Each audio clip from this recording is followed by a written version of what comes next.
Hello दोस्तों, आप सभी का स्वागत है हमारे यूट्यूब चैनल इंडस्ट्रियल जंक्शन में। और आज का टॉपिक है सप्लाई सिस्टम। तो पावर कैसे जनरेट होता है, ठीक है।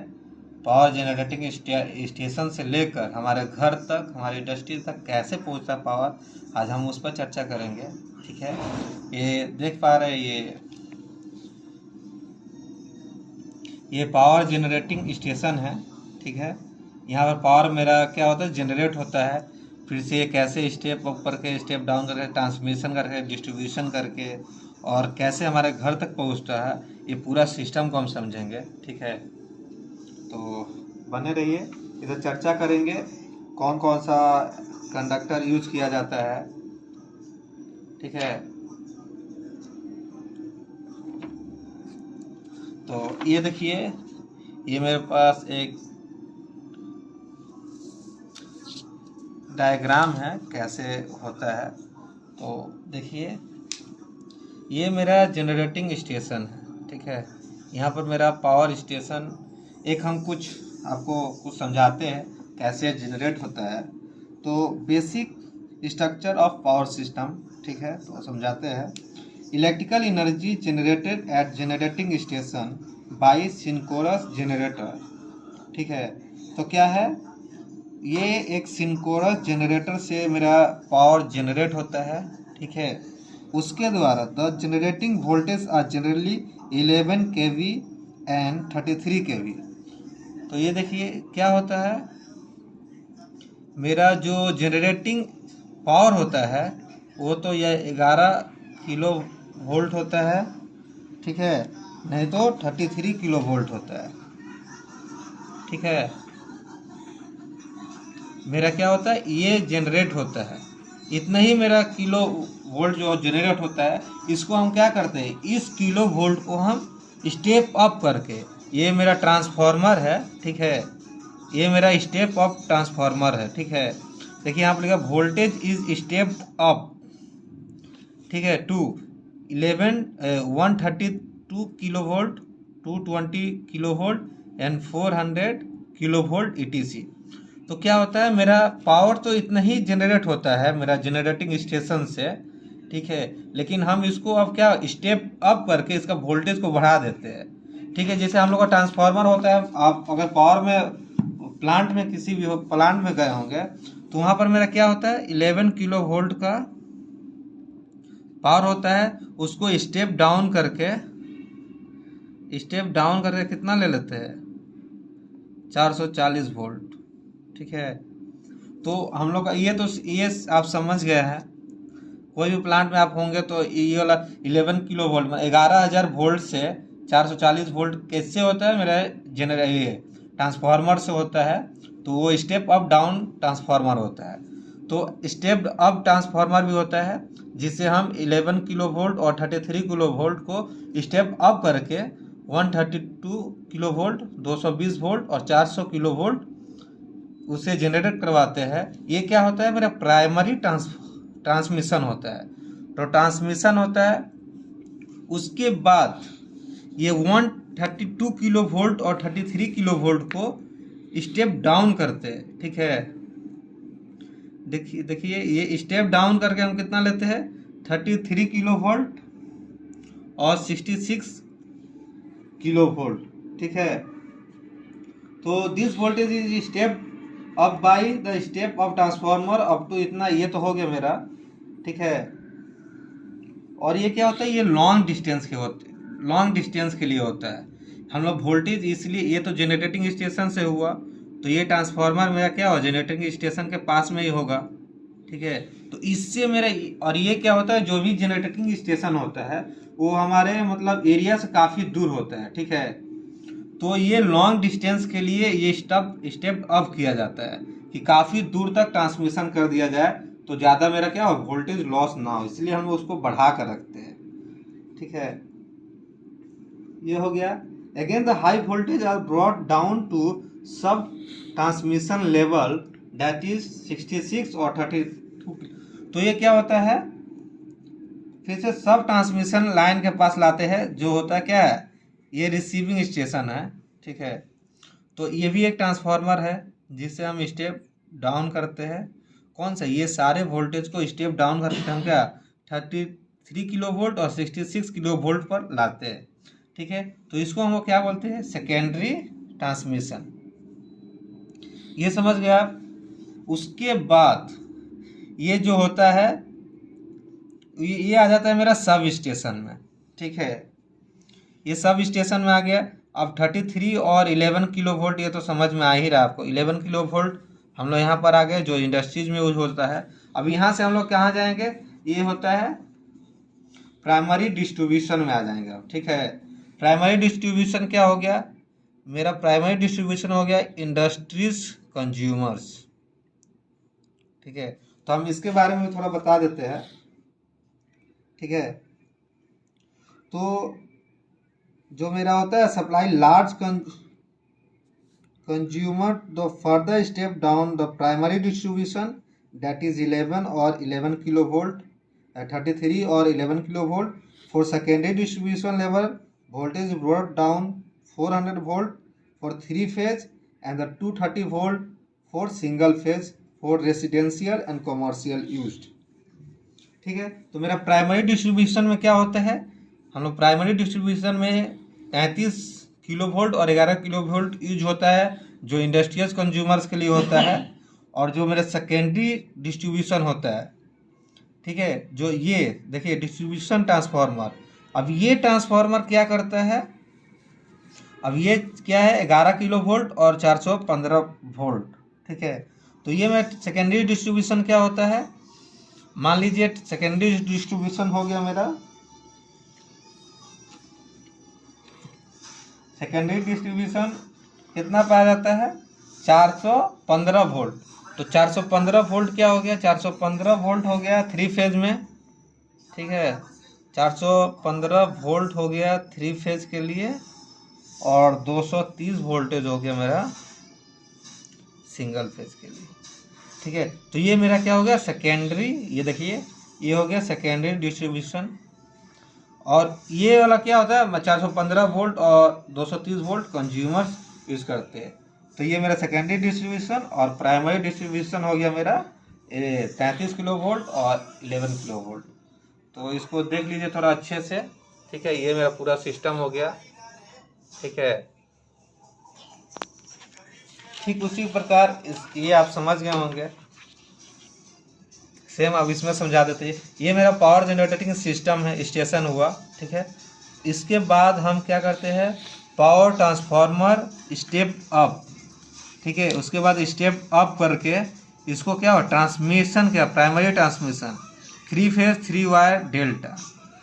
ठीक है, तो ये ट्रांसमिशन हो रहा मेरा, देखिए यहाँ 6 वायर निकला है 3 फेज 3 वायर, देखिए ये निकला है यहाँ से। फिर यहाँ ये लॉन्ग ट्रांसमिशन होता है, फिर स्टेप, ये भी स्टेप अप है, स्टेप अप करके फिर स्टेप डाउन ट्रांसफार्मर है, ये सेकेंडरी ट्रांसमिशन है। ये प्राइमरी डिस्ट्रीब्यूशन हो गया 3 फेज 3 वायर। ठीक है, यहाँ पर स्टेप डाउन करके हमको इस वोल्टेज को क्या कम कर दिया जाता है। उसके बाद हम सेकेंडरी यहाँ पर डिस्ट्रीब्यूशन दिया हुआ है 3 फेज डिस्ट्रीब्यूशन ट्रांसमिशन। इसके बाद हम ये प्राइमरी है और ये मेरा सेकेंडरी डिस्ट्रीब्यूशन है 3 phase 4 wire star residential consumer. मतलब ये हो गया प्राइमरी सेकेंडरी डिस्ट्रीब्यूशन। तो इसके लिए क्या क्या होता है, ये हो गया हमारा 415 वोल्ट 3 फेज रहेगा और 230 वोल्ट सिंगल फेज के लिए होगा, ये सेकेंडरी हो गया। और जो प्राइमरी होता है ये मेरा 33 किलो वोल्ट और 11 किलो वोल्ट होता है। ठीक है, तो ये प्राइमरी डिस्ट्रीब्यूशन ये समझ गया। अब चलिए अब हम समझाते हैं आपको ये जो ट्रांसमिशन लाइन में जो वायर यूज किया जाता है वो क्या चीज़ का होता है, तो उसके बारे में थोड़ा हम आपको आइडिया दे देते हैं। ठीक है, तो पहले समझ लेते हैं वोल्टेज लेवल क्या होता है। पहले हम इसके बारे में कुछ समझते हैं। तो देखिए generating stations are interconnected by the lines. तो generating station are interconnected by the lines. तो देखिए जितना भी लाइंस है क्या है जनरेटिंग स्टेशन से कनेक्टेड है मेरा। देख पा रहे हैं घर से लेकर पूरा कुछ ना कुछ लिंक है मेरे पूरा जनरेटिंग स्टेशन से, तो सारा कनेक्टेड होता है। Transmission lines when interconnected with each other become transmission network. तो ये मेरा क्या हो गया, एक ट्रांसमिशन नेटवर्क हो गया, ठीक है। तो इसे हम एक नेटवर्क भी कह सकते हैं, क्योंकि ये सब घर से लेकर पूरा ट्रांसमिशन लाइन जहाँ से जनरेट हो रहा एक इंटरकनेक्टेड एक दूसरे से, तो ये एक मेरा क्या हो गया, नेटवर्क। इसे जनरेटिंग नेटवर्क भी कह सकते हैं, ठीक है। The combined transmission and distribution network is known as the power grid. तो ये देखिए ट्रांसमिशन कंबाइंड क्या हमारा एक ऐसा जगह आता है, पॉइंट आता है जो पावर, ये प्राइमरी ट्रांसमिशन मतलब ट्रांसमिशन लाइन और डिस्ट्रीब्यूशन लाइन, ये डिस्ट्रीब्यूशन लाइन, ये दोनों को जहाँ मिलता है, जहाँ से कंबाइन होता है, तो क्या होता है, देखिए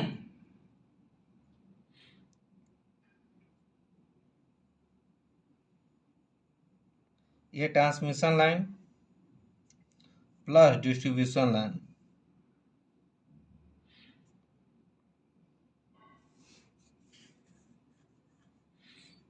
ये दोनों कंबाइन करके क्या होता है, ये दोनों जहां भी कंबाइन होता है उसे हम पावर ग्रिड कहते हैं।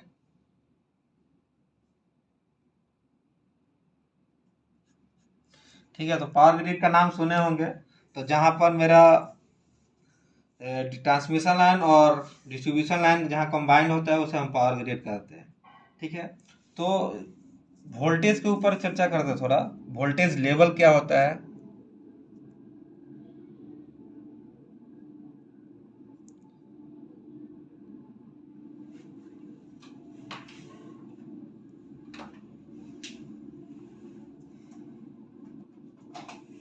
देखिए वोल्टेज लेवल मेरा पहले होता है लो वोल्टेज,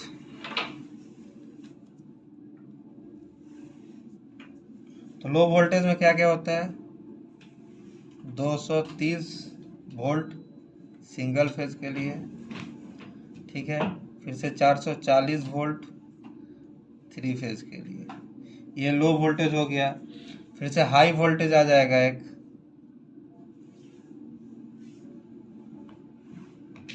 हाई वोल्टेज में मेरा क्या क्या आ जाएगा, 11 किलो वोल्ट और 33 किलो वोल्ट। फिर एक्स्ट्रा हाई वोल्टेज आ जाएगा, एक्स्ट्रा हाई वोल्टेज, एच भी लिख दिए हाई वोल्टेज। तो इसमें क्या हो जाएगा, 66 किलो वोल्ट, 132 किलो वोल्ट और 220 किलो वोल्ट। फिर से मॉडर्न एक्स्ट्रा हाई वोल्टेज, ठीक है। अब इसमें आ जाएगा मॉडर्न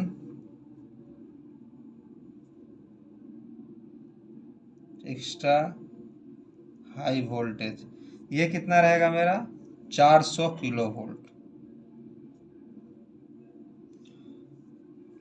फिर से आ जाएगा क्या, ultra high voltage, ultra high voltage, ये कितना हो जाएगा, 765 किलो वोल्ट एंड अबव। ये समझ गए, ये मेरा वोल्टेज का जितना भी है ये मेरा वोल्टेज हो गया, ठीक है। ये वोल्टेज, ये याद रखिएगा, ये इतना नॉलेज में रखना बहुत ज़रूरी है। तो लो वोल्टेज ये तो जनरली आप लोग को पता होगा, ठीक है, ये हम लोग घर में भी यूज होता है। और ये सब हाई वोल्टेज जो होता है इंडस्ट्रीज में यूज होता है, ठीक है। इस ये सब जनरेटिंग पावर, जितना भी वोल्टेज है जनरेटिंग में यूज होता है। और कहीं कहीं इसका भी यूज होता है, मेरे आइडिया में नहीं है लेकिन इसका यूज होता है बहुत जगह, ठीक है। तो जो ट्रांसमिशन लाइन के लिए हम लोग केबल यूज करते हैं, ट्रांसमिशन लाइन के लिए कुछ तो हमको चाहिए, तो उसमें क्या कौन सा मेटल को यूज करते हैं, ठीक है। तो कंडक्टर जो यूज फॉर ट्रांसमिशन लाइन होता है वो क्या क्या होता है, तो देखिए सबसे पहले जो कंडक्टिंग होता है वो कॉपर कंडक्टर होता है, कॉपर कंडक्टर।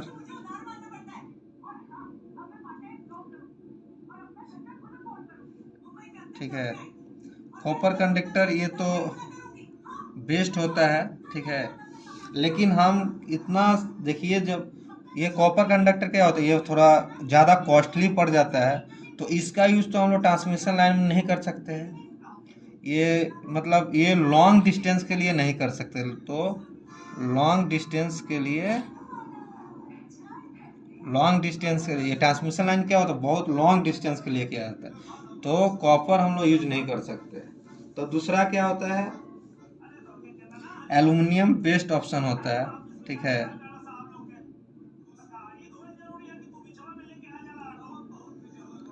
जो एल्युमिनियम कंडक्टर होता है ये बहुत बेस्ट ऑप्शन होता है ट्रांसमिशन लाइन के लिए, और हम एल्युमिनियम का कंडक्टर ही यूज करते हैं ट्रांसमिशन लाइन में। तो एल्युमिनियम कंडक्टर में बहुत अलग अलग टाइप का होता है, तो कौन कौन सा यूज होता है वो देख लेते हैं हम लोग। पहले होता है ACSR, aluminium conductor steel reinforced, ठीक है, ये हो गया स्टील।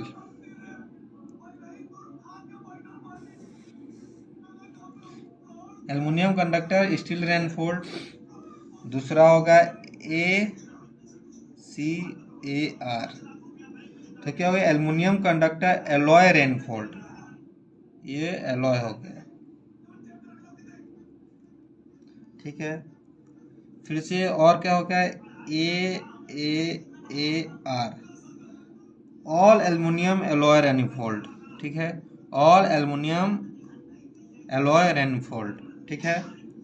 तो इतना जो एल्युमिनियम का टाइप है, तो इतना कंडक्टर हम लोग क्या होता है यूज होता है ट्रांसमिशन लाइन में, ठीक है, डिस्ट्रीब्यूशन लाइन में, और जो लॉन्ग मतलब शॉर्ट डिस्टेंस होता है उसमें हम कॉपर भी यूज करते हैं। तो मेन कॉपर हम लोग का बहुत मतलब ये होता है कंडक्टिव, ज़्यादा कंडक्ट करता है, और इसमें लॉस भी बहुत कम है, इसमें लॉस ज़्यादा होता है एल्युमिनियम में, ठीक है। लेकिन इसीलिए लॉस ज़्यादा होने की वजह से ही हम क्या करते हैं, स्टेप अप करके अपना वोल्टेज को बढ़ा देते हैं कि ज़्यादा उसका ये ना हो। ठीक है दोस्तों, आपको ये शायद समझ में आ गया होगा। अगर इसमें कुछ और डाउट है तो मुझे कमेंट करें। तब के लिए थैंक यू, धन्यवाद।